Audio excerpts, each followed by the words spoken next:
Recently, I talked about realizing that I don't think my husband likes me as a person. And that sentence is complicated because technically I can't climb inside that man's body, open the emotional filing cabinet and confirm what he did or didn't like. I can't know that. But I can speak to how I experienced the relationship, and I did not feel liked. I didn't feel enjoyed. I didn't feel adored. I didn't feel like my personhood was cherished beyond what I provided, managed, carried, tolerated, or made easier. That was the first thing I had to name. But then another thought came in right behind it, because at first I kept saying he wasn't good for me. And I still believe that. I like the woman I'm becoming now more than the woman I was inside that relationship. I feel more creative, more honest, more alive, more connected to myself, more clear. And that tells me something. But I've also been sitting with the possibility that maybe we weren't good for each other.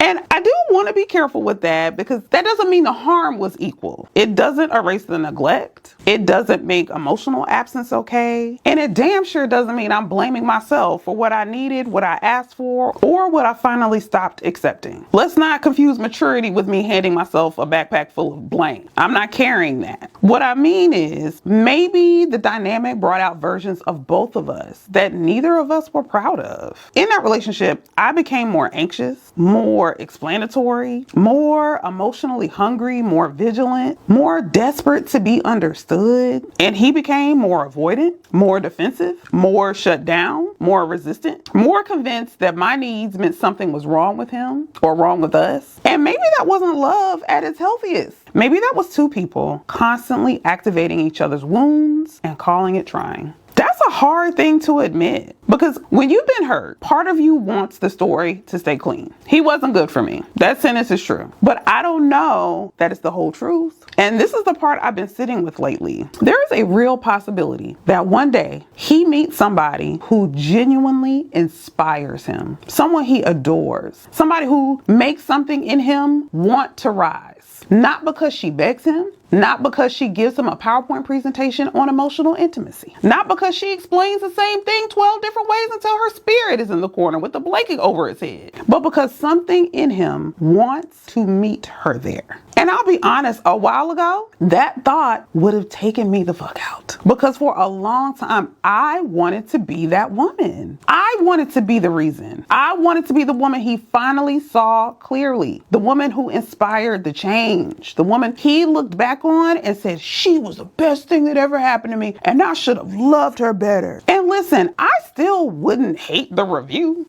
Let's be human here. But I'm realizing I don't need to build a home inside that fantasy anymore, because I actually do want him to win. I want to see him become more whole. I want to see him grounded, loving, alive, in his bag, proud of the man he's becoming. I do want that for him. But here's the distinction I'm learning. I can want him to become the man he's capable of becoming without needing to be the woman who finally pulls it out of him. That part, right? Because maybe part of healing is releasing the need to be the catalyst for somebody else's transformation. And the funny thing about it is, I almost phrased that wrong at first. At first, I wanted to say maybe that person just wasn't me. Like maybe I just wasn't the woman who could inspire that in him. But I had to stop myself, because words are powerful, y'all. And that phrasing leaves too much room for self-blame. It starts sounding like I was deficient. Like maybe if I had been softer, easier, prettier, quieter, more patient, more feminine, more impressive, more whatever, then maybe he would have become different. And no, we're not doing that. A more honest way to say it is this: maybe I was never supposed to be the environment where he became that version of himself. That feels different. That doesn't make me less valuable. That doesn't make him evil. That doesn't make the whole relationship meaningless. It just means I might not have been the place where his healing happened, and he might not have been the place where mine could continue. That's not resentment. That's release. Because resentment says, I need you to lose so my pain feels valid. Peace says, your growth doesn't erase my experience. And I think that's the part I'm trying to grow into. I can want good things for him and still know I needed to leave.